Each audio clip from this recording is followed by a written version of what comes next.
सुप्रभात बच्चों, मैं रीना सहाय डीएवी नंदराज पब्लिक स्कूल की हिंदी शिक्षिका आज 10वीं कक्षा के पुस्तक स्पर्श भाग 2 का द्वितीय अध्याय लेकर के उपस्थित हुई हूँ, जो है मीरा के पद।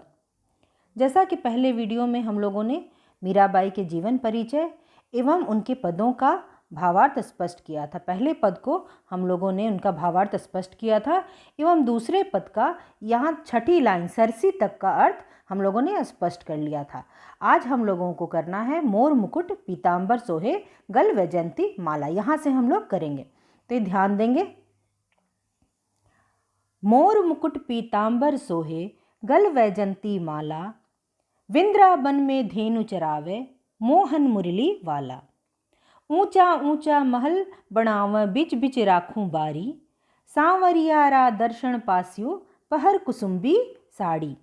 आधी रात प्रभु दर्शन दीज्यो जमुना जी रे तीरा, मीरा रा प्रभु गिरधर नागर हिवड़ो घड़ो अंधीरा। तो यहाँ पर पहले शब्दों के अर्थ हम लोग देख लें। शब्द के अर्थ हैं मोर मुकुट।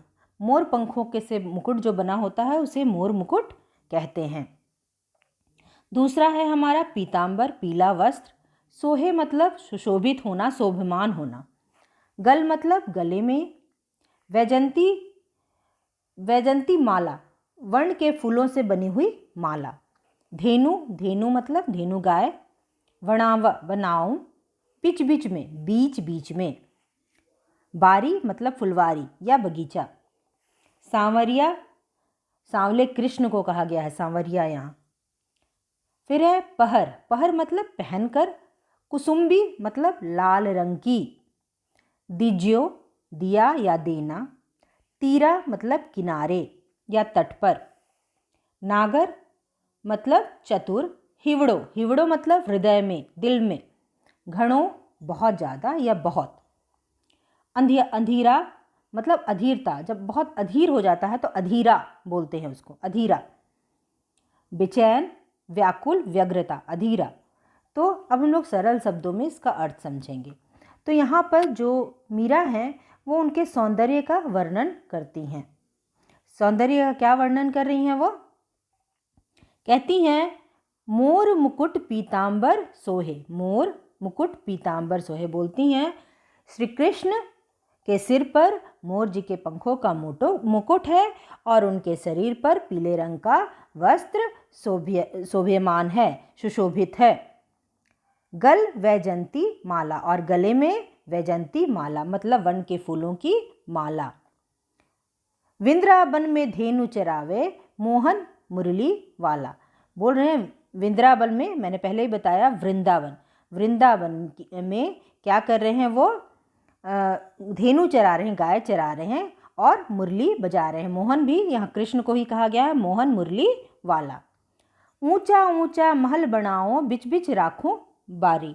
बोलते हैं कि उनका जो महल है, ऊंचे ऊंचे महल हैं, उनके बीचों में मैं फुलवारी लगाऊंगी, मैं फूलों की क्यारियाँ सजाऊंगी, मैं फूल लगाऊंगी।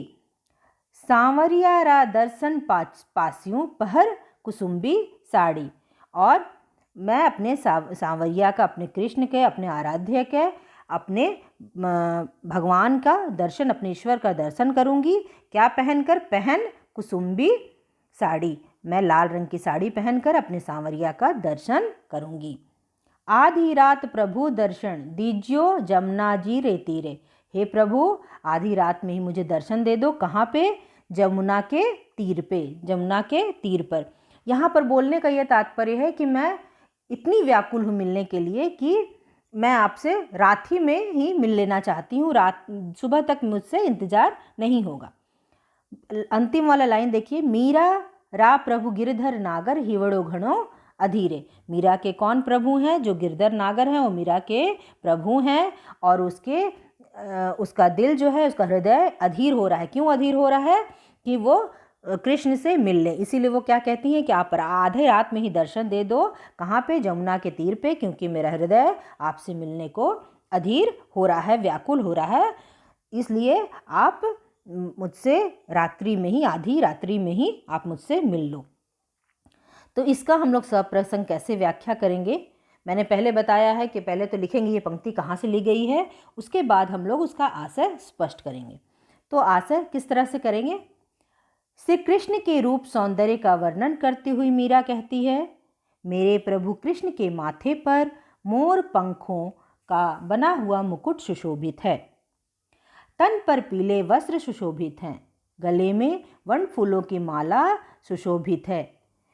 मेरा वह मोहन वृंदावन में गाय चराता है और मधुर मुरली बजाता है।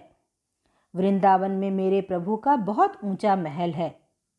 मैं उस महल के आंगन के बीच बीच में सुंदर फूलों की सजी फुलवारी बनाऊंगी। फिर मैं स्वयं लाल रंग की साड़ी पहनकर अपने सांवले प्रभु के दर्शन पाऊंगी। और अंत वाले 2 पंक्ति में बोलते हैं, मीरा प्रभु से निवेदन करती हैं, हे प्रभु तुम आधी रात के समय मुझे यमुना जी के किनारे अपने दर्शन देने आना। हे गिरिधर, हे चतुर नटखट कृष्ण, मेरा मन तुमसे मिलने के लिए बहुत अधिक व्याकुल है, तुम मुझे आकर दर्शन अवश्य देना। तो ये हो गया इसका सप्रसंग व्याख्या। तो आशा करती हूँ कि आप पूरे पद को अच्छी तरह समझ गए होंगे। तो हम लोग अगले वीडियो में इस पूरे दोनों पद का सार लेकर के मिलेंगे। धन्यवाद।